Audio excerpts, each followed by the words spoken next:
So guys, अगर आपने भी अपनी इनकम टैक्स रिटर्न इस बार फाइल की है, कोई फेक एग्जम्पशन क्लेम की है, फेक डिडक्शन क्लेम की है, चाहे एचआरए की हो, एटीसी की हो, एटीडी की हो, मेडिकल हो, इंश्योरेंस हो, या 1014 के अंदर क्लेम कर दी, एनी अदर के अंदर कोई एग्जम्पशन क्लेम कर दी, लीव ट्रैवल अलाउंस के अंदर कोई एग्जम्पशन क्लेम कर दी, एचआरए भी क्लेम कर लिया, 24B के आपका जो होम लोन इंटरेस्ट है उसको भी क्लेम कर लिया, कोई भी गलत डिडक्शन, कोई भी गलत एग्जम्पशन अगर आपने इस बार क्लेम की है तो चांसेस आर देयर कि आपको नोटिस आए।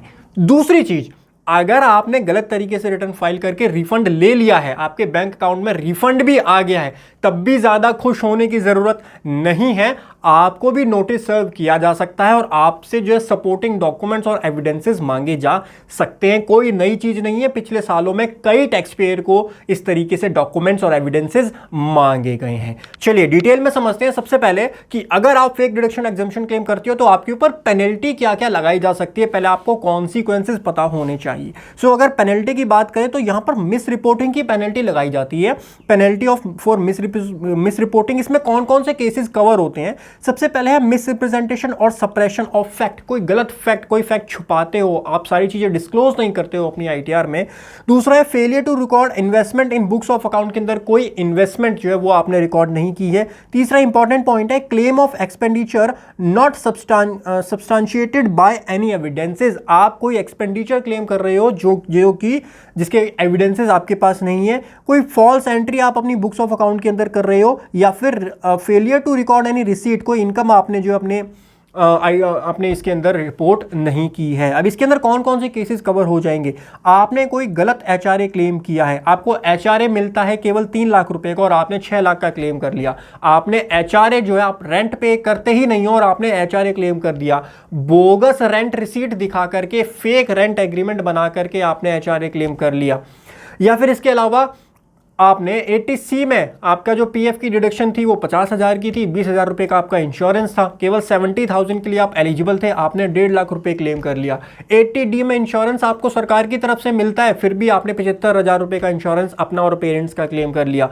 1014(1) के अंदर आपने कोई फेक एग्जम्पशन क्लेम कर ली, 1014(2) में कोई फेक एग्जम्पशन क्लेम कर ली, लीव ट्रैवल अलाउंस के बिल नहीं है आपके पास और आपने वो क्लेम कर लिया पूरा का पूरा।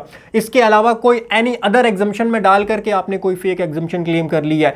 80C के अंदर, 80D के अंदर, 80CCD1, CCD1B, CCD2 के अंदर आपने कोई आलतू फालतू ऊट पटांग फेक डिडक्शन डाल करके क्लेम कर लिया जिसके एविडेंसेस आपके पास नहीं है और आपने अपना पूरा का पूरा रिफंड वहां पर क्लेम कर लिया। अगर एफएनओ में काम करते हो, इंटरडे में काम करते हो, तो आपने क्या किया, उसके अंदर आपने आलतू फालतू के खर्चे दिखा दिए, हवाई एक्सपेंसेस बुक कर दिए, अपने बैंक अकाउंट से आपने पेमेंट नहीं की है। सैलरी दिखा रहे हो महीने की 50,000 रुपये, बैंक अकाउंट से 1 रुपया भी पे नहीं हुआ है। 20,000 रुपये मंथ का रेंट दिखा रहे हो, बैंक अकाउंट से 1 भी रुपया आपने पे नहीं किया है। ऑफिस एंड एडमिन के खर्चे 5,000 रुपये पर मंथ के दिखा रहे हो, बैंक अकाउंट से 1 भी पेमेंट नहीं कर रहे हो, एक भी बिल नहीं है आपके पास, कहीं पर भी टीडीएस नहीं काट रहे हो, बस हवाई खर्चे क्लेम किए जा रहे हो, तो उन सभी को बोगस क्लेम्स के अंदर रखा जाएगा। Fake miss reporting of income के अंदर वो क्लेम किए जाएंगे और आपके ऊपर वहां पर पेनल्टी लगाई जा सकती है। अब पेनल्टी कितनी लगाई जा सकती है, ध्यान से सुनिए। सबसे पहले तो आपको जितना आपने गलत तरीके से रिफंड क्लेम किया है वो रिफंड देना होगा। अगर आपके बैंक अकाउंट में भी आ गया, ज्यादा खुश मत हो, आपसे भी डॉक्यूमेंट्स और एविडेंसेस मांगे जा सकते हैं। तो अगर आपने लेट सपोज 80,000 रुपये का क्लेम, 80,000 का रिफंड आपने क्लेम किया, तो पहले तो आपको ने जितना गलत रिफंड क्लेम किया वो आपको वापस करना होगा। इसका 200% की पेनल्टी यहां पर लगाई जाएगी, यानी 1,60,000 की आपकी यहां पर पेनल्टी लगेगी। प्लस इंटरेस्ट को तो मैं भी कैलकुलेट ही नहीं कर रहा, इसके ऊपर आपको इंटरेस्ट भी देना होगा। तो टोटल आपको कितना यहां पर पे करना होगा, 2,40,000 प्लस इंटरेस्ट की पेमेंट आपको यहां पर करनी पड़ेगी गवर्नमेंट को, डिपार्टमेंट को, बिकॉज आपने miss representation, miss reporting of income की है यहां पर फेक डिडक्शन और फेक एग्जम्पशन को क्लेम करके।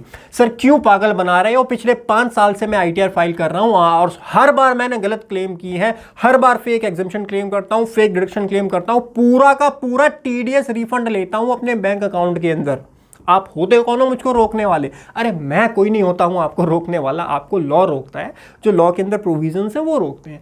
तो अब यहां पर इस साल ऐसा क्या बदलाव हो गया कि आप ऐसी बातें कर रहे हो? सर देखो, इस साल बदलाव ये हो गया है कि इस साल डिपार्टमेंट ने बोल दिया है हम यूज़ करने वाले हैं एआई का, हम यूज़ करने वाले हैं आपके डेटा का जो कि अवेलेबल है हमारे पास एआईएस में, फॉर्म 26 एएस में, टीआईएस के अंदर जो इन्फॉर्मेशन हमारे पास अवेलेबल है, अगर आप उससे वेरी करके दिखाते हो तो बोगस एक्सपेंसेस क्लेम करते हो तो ये सारे पनिशेबल ऑफेंसेस हो सकते हैं। तो गलत एक्सपेंसेस, गलत डिडक्शंस, गलत एग्जम्पशंस आपको क्लेम नहीं करनी है। पीटीआई की तरफ से ये आर्टिकल आया है और इस आर्टिकल में काफ़ी इंपॉर्टेंट बातें कही गई हैं। कुछ इंपॉर्टेंट बातें मैं आपको बता देता हूं यहां पर। फाइलिंग अ फॉल्स और bogus claim is a punishable offence, the public communication said. The tax payer can claim a variety of deduction आप क्लेम कर सकते हो ओल्ड रिजीम में, न्यू रिजीम में। The chairperson CBDT Ravi Agarwal had recently told PTI during a post budget review that more than 66% filing जो है वो new regime के अंदर हुई है। तो लेकिन काफ़ी सारे टैक्स पेयर ओल्ड रिजीम को भी अभी भी ऑप्ट कर रहे हैं और ओल्ड रिजीम में वो डिडक्शंस को क्लेम कर रहे हैं। और न्यू रिजीम में भी मैंने ये चीज़ ऑब्जर्व की है कि काफ़ी टैक्स पेयर क्या कर रहे हैं, न्यू रिजीम के अंदर केवल लिमिटेड एग्जम्पशंस आपको मिलती हैं, फिर भी वो एनी अदर में एग्जम्पशन डाल करके क्लेम कर ले रहे हैं। तो आपको ये चीज़ मेक श्योर करनी है कि गलत एग्जम्पशन अगर आप क्लेम कर रहे हो या गलत डिडक्शन क्लेम कर रहे हो तो देयर आर चांसेस कि आपको नोटिस सर्व किया जाए और पेनल्टी अगर आपके ऊपर लगती है तो डबल पेनल्टी लगाई जाएगी और साथ में इंटरेस्ट भी आपको वहां पर पे करना होगा। इस चीज़ का आपको ज़रूर ध्यान रखना है। आज की डेट में बहुत एडवांस तरीके की टेक्नोलॉजी आ गई है, आपके डेटा को बहुत इजीली इंटरप्रेट और एनालाइज किया जा सकता है। जो भी डिफरेंसेस हैं आपके एआई से, लास्ट ईयर की अगर मैं बात करूं, बहुत सारे टैक्स पेयर को एक ई कैंपेन आया था इंटरेस्ट से रिलेटेड। उन्होंने क्या किया, अपने इंटरेस्ट को शो नहीं किया था आईटीआर में। एआईएस में सेविंग अकाउंट का इंटरेस्ट दिख रहा है बट अदर सोर्सेज में उनका कोई इंटरेस्ट ही नहीं आ रहा है। तो इसकी वजह से एक ई कैंपेन भी चलाया गया था जहां पर लैक्स ऑफ टैक्स पेयर के पास में वो ई कैंपेन के मेल्स और मैसेजेस आए थे। तो इस बार भी अगर आपने गलत बोगस क्लेम्स किए हैं, आपके एक्सपेंडिचर्स बोगस आपने खर्चे क्लेम किए हैं, डिडक्शंस क्लेम किए, एग्जम्पशंस क्लेम किए हैं, तो चांसेस आर देयर कि आपको नोटिस यहां पर सर्व किया जाए। सर सॉल्यूशन बताओ, इसका सॉल्यूशन क्या है? देखो, सबसे पहले तो जब भी आप अपनी आईटीआर फाइल करो उसमें कोई भी फेक एक्सपेंस क्लेम मत करो। देखिए, देयर आर चांसेस कि कोई एग्जम्पशन, कोई खर्चा, कोई डिडक्शन आपके एम्प्लॉयर ने कंसीडर ना किया हो, वो आप जरूर अपनी आईटीआर में दिखा सकते हो। अगर आपके पास उसका सपोर्टिंग डॉक्यूमेंट है, वैलिड एविडेंस है आपके पास, डेफिनेटली आप क्लेम कर सकते हो। मैं ये बिल्कुल नहीं बोल रहा कि आप रिफंड क्लेम नहीं कर सकते या एक्सेस एग्जम्पशन और एक्सेस डिडक्शन क्लेम नहीं कर सकते। फॉर्म 16 से ज़्यादा एग्जम्पशन क्लेम करो, डिडक्शन क्लेम करो, बट उसके एविडेंसेस आपके पास होने चाहिए, उसके प्रूफ आपके पास होने चाहिए। जो भी खर्चे आप कर रहे हो, आपने बैंक अकाउंट से सारे वो खर्चे करो। एफएनओ का आप काम करते हो, एक सेपरेट बैंक अकाउंट आप ओपन करवाओ और उसी से आप सारा का सारा ट्रांसफर करो। जो भी खर्चे आप कर रहे हो अपने बिजनेस से रिलेटेड, चाहे आप कोई भी एसेसरीज खरीद रहे हो, कोई भी इक्विपमेंट खरीद रहे हो जिससे आप ट्रेडिंग करोगे, जिससे आप इन्वेस्टमेंट करोगे शेयर मार्केट में, उसको उसी बैंक अकाउंट में रिपोर्ट करो। देन उसका डेप्रिसिएशन क्लेम करो, उस असेट के ऊपर कोई खर्चा किया है उस खर्चे को क्लेम करो। अगर बैंक से पेमेंट कर रहे हो तो आपके पास प्रूफ है, एविडेंस है, तब क्लेम करो, तब कोई दिक्कत नहीं है। लेकिन हवाई चीज करने में दिक्कत होती है, इसीलिए आपको ध्यान रखना है कि सही तरीके से काम करना है। और अगर आपने गलत तरीके से फाइल कर दी है, अब आप उसको ठीक करना चाहते हो, डिपार्टमेंट से पहले ही अगर आप ठीक कर लेते हो तो आपको यहां पर ये पेनल्टी नहीं देनी होती है। अगर आप खुद अपनी रिटर्न को रिवाइज कर देते हो तो उस केस में आपको केवल टैक्स देना पड़ेगा। जो एक्सेस रिफंड आपने क्लेम किया, जैसे 80,000 का है तो 80,000 का खाली आप यहाँ पर वापस कर दो, 80,000 रुपये दे दो वापस गवर्नमेंट को, और कुछ भी आपको पेनल्टी नहीं देनी है। लेकिन डिपार्टमेंट से अगर नोटिस आएगा, डिपार्टमेंट ने आपके ऊपर अगर असेसमेंट के प्रोविजन अप्लाई किए तो उस केस में आए पेनल्टी भी आपके ऊपर लगाई जा सकती है और पेनल्टी काफ़ी हार्श होती है, 200% ऑफ टैक्स होता है। तो बहुत ज़्यादा आपके लिए दिक्कत यहाँ पर हो जाएगी, इस चीज़ का आप ध्यान रखेंगे। रिवाइज आईटीआर का ऑप्शन आपके पास अवेलेबल होता है और रिवाइज आईटीआर के बाद आईटीआर यू भी आप फाइल कर सकते हो। तो इन ऑप्शंस के अंदर आप एक्सप्लोर कर सकते हो, अपनी रिटर्न्स को ठीक कर सकते हो।